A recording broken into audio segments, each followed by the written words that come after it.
Non, je voulais qu'on parle un peu de passion. C'est vrai qu'on vient d'enregistrer un épisode sur peut-on gagner en Afrique, mais je crois qu'il a beaucoup été question aussi de passion. Comment vous pensez qu'on peut découvrir sa passion? C'est quand même un chemin difficile. Vous en pensez quoi? Non, mais en fait, Michel, il nous a donné quelques petites pistes. Hein. Déjà, quand tu fais quelque chose, en fait, enfin, comment dire ça, en fait? Quand tu as l'habitude de faire quelque chose sans fournir forcément d'efforts. Par exemple, moi j'écris par exemple, et si toi, en fait, en écrivant, tu dois réfléchir, tu vois. Ça, c'est mon déjà problème. c'est déjà Ah bon? C'est déjà une piste pour moi, en fait, que l'écriture, c'est peut-être un talent que j'ai, c'est une passion que j'ai, en fait. Des choses que je fais facilement, quoi. Sans trop d'efforts. Et que j'aime aussi, surtout.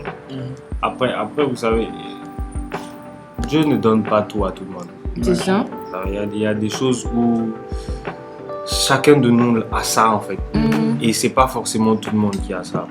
La question que tu posais tout à l'heure, comment j'ai fait, moi, par exemple, pour découvrir ma passion, c'est parti vraiment de rien. C'était une prise de conscience, mais c'est après que j'ai réalisé. Au collège, avec des amis, quand les téléphones avec caméra là ont commencé à devenir un peu truc, avec des amis tout le temps, quand on devait faire des photos, c'est toujours à moi qu'on demandait de faire des photos.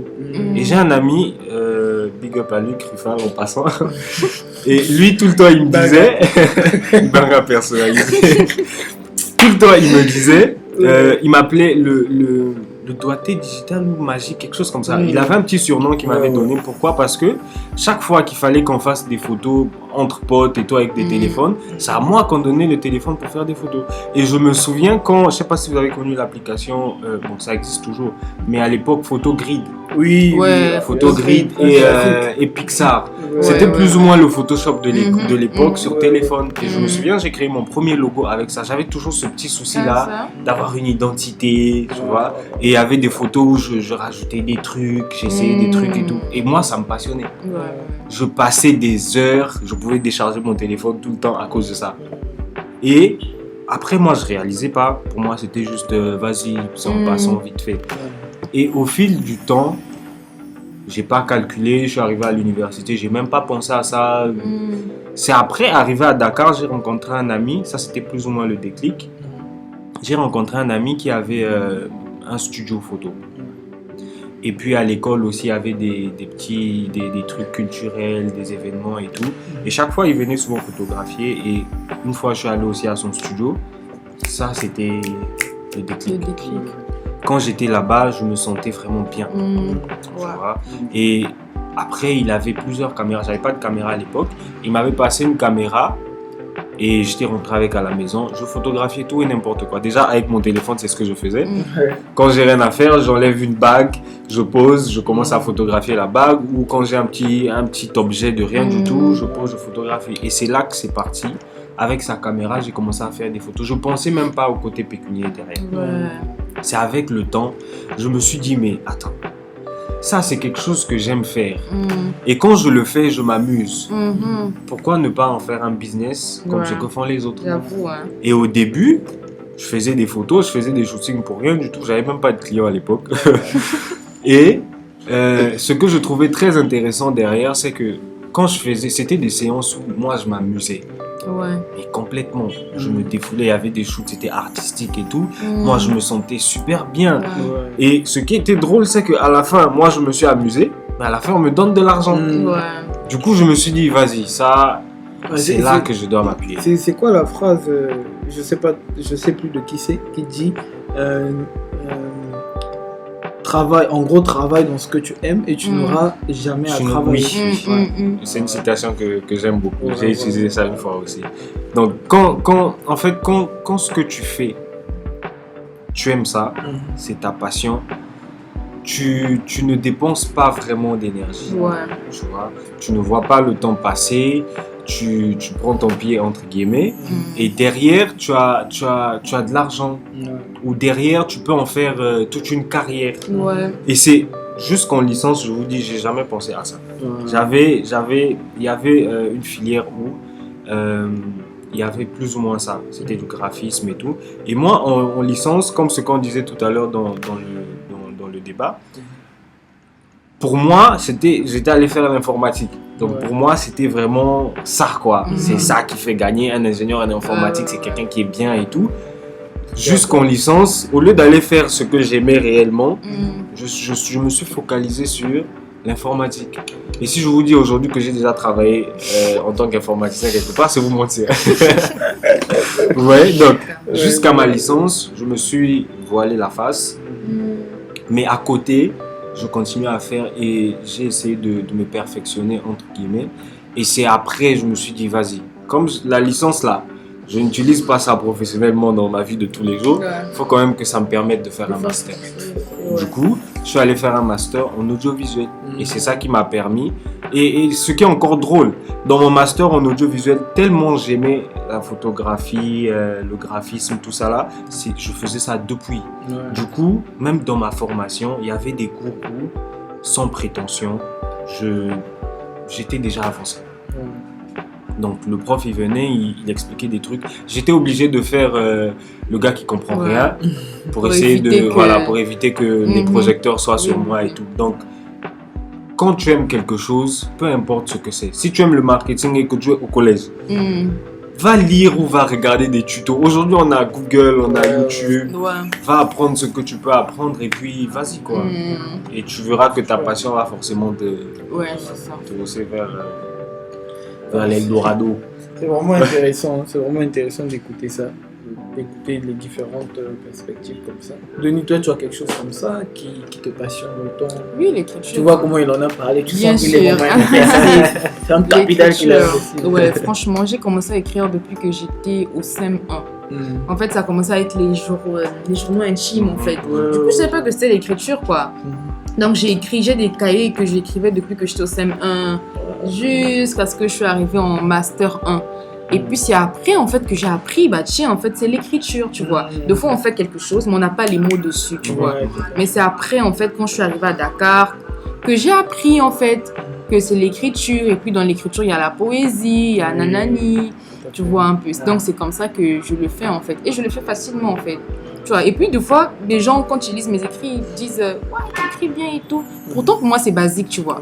Moi, je le fais normalement, mais les gens sont toujours impressionnés. Donc, c'est vraiment ça qui m'a permis, en fait, de savoir que, voilà. Et juste pour rebondir sur ça, est-ce que tu sais que tu peux faire de ça ton métier?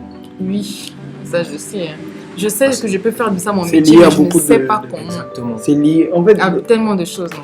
Tu peux devenir rédactrice. En fait, le truc avec l'écriture, c'est que, en plus du fait que ça peut être un métier indépendant, c'est-à-dire quand tu es rédacteur et tout, mais c'est surtout que c'est quelque chose qui est lié à beaucoup de métiers. C'est-à-dire que c'est lié à la communication, ça peut être lié au droit, ça peut être surtout lié à la politique, etc. Mais en tout cas, quand tu lis l'écriture à la communication, je trouve que Il y a beaucoup de il y a beaucoup de choses. Et après c'est comme on disait aussi tout à l'heure, c'est l'orientation et apprendre. Oui. Voilà. C'est juste les démarches en fait, Voilà, de c'est mettre ça. des mots sur ce que tu sais déjà faire. Il y a des gens par exemple qui ont ce don-là pour parler, mais ils savent pas qu'ils ont déjà ce truc oratoire. Ouais. Tu vois. Donc toi par exemple avec l'écriture, tu peux apprendre les procédures, par exemple d'écriture de scénario, je dis ça comme ça. Tu vois, Et tu peux en faire, un métier. Tu vois. Ouais, c'est vrai. Donc, la passion c'est vraiment... Et il y a aussi un truc, il est jamais trop tard pour découvrir sa passion. Ça, c'est... Et on peut avoir plusieurs passions. Les gens oublient souvent ce côté. Du coup, en parlant de ça, est-ce que tu peux me donner 3 choses qui te passionnent dans la vie et que tu fais sans effort, que tu aimes beaucoup? Si on n'a pas 3, il n'y en a pas 3. Et puis on va faire un peu le tour de tablier. Il y a l'écriture, il y a la communication aussi, mais je l'ai découvert récemment seulement, justement parce que je n'avais pas les mots dessus. Et puis les deux, il y a aussi la musique. La musique. Ouais. Donc voilà, c'est ça. Chris, ça. Bon, je pense que c'est une question de nation. Ouais. Une question. Oui, parce qu'après, faut prendre en compte aussi le fait que c'est tout ça qui nous forge, tu vois. Nos cultures, l'environnement dans lequel on grandit et tout. Et juste pour rebondir, moi la musique aussi me passionne. Ouais, ça fait beaucoup de remords. Mais c'est ça aussi une conversation. Du coup, la musique aussi me passionne beaucoup. C'est à une certaine phase de ma vie. je me suis un peu amusé à faire de la musique. De la guitare, là. Oui, exactement. Même si je ne sais pas jouer, mais c'est quelque chose que j'aime beaucoup. Ouais. Du coup, voilà. Donc, à un moment, bon, je suis encore jeune, mais genre dans la jeunesse un peu plus... j'ai fait du rap. Tu vois, et avec des amis, parfois, on s'amuse à écrire des chansons, on chante de temps à autre. C'est quelque chose qui me passionne aussi.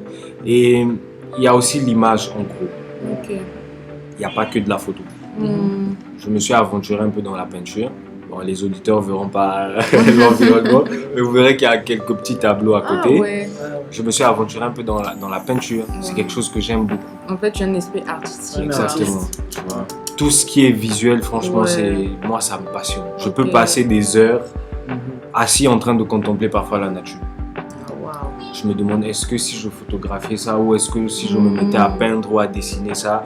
Et un truc assez drôle, du primaire jusqu'à l'université, dans la plupart de mes cahiers, il y avait toujours 1 ou 2 pages derrière. Tu dessinais. Où soit je dessinais, soit j'écrivais. Genre, je mettais des petites phrases, des petits textes de rap ou des rimes. Moi, je trouvais ça super amusant. Donc, à part la musique, s'il faut mettre ça avec l'écriture, parce que l'écriture des livres, ça, c'est autre chose, par exemple. Donc, la musique, en gros, et tout ce qui est visuel, ça, c'est des choses que j'adore.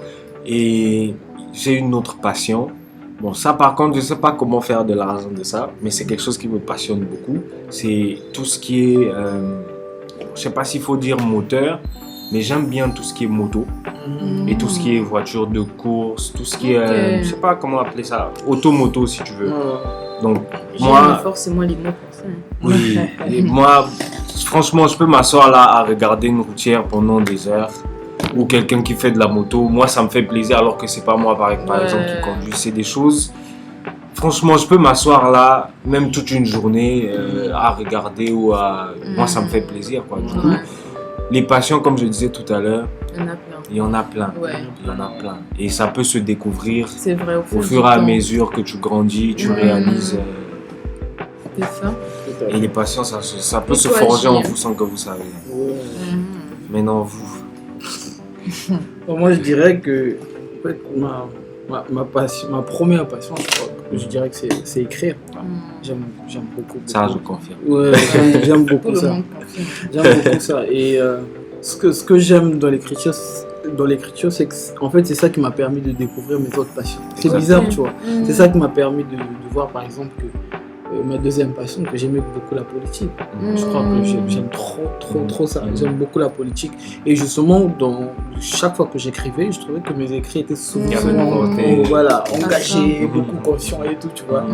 Et après, c'est ça aussi qui m'a amené à la musique, l'écriture, tu vois.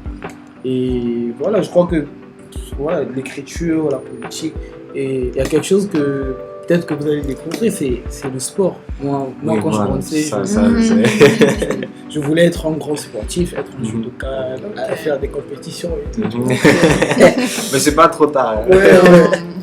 Donc c'est un peu ça. Voilà, c'est un peu comme dans le sens de ce que tu disais, on peut avoir plusieurs passions.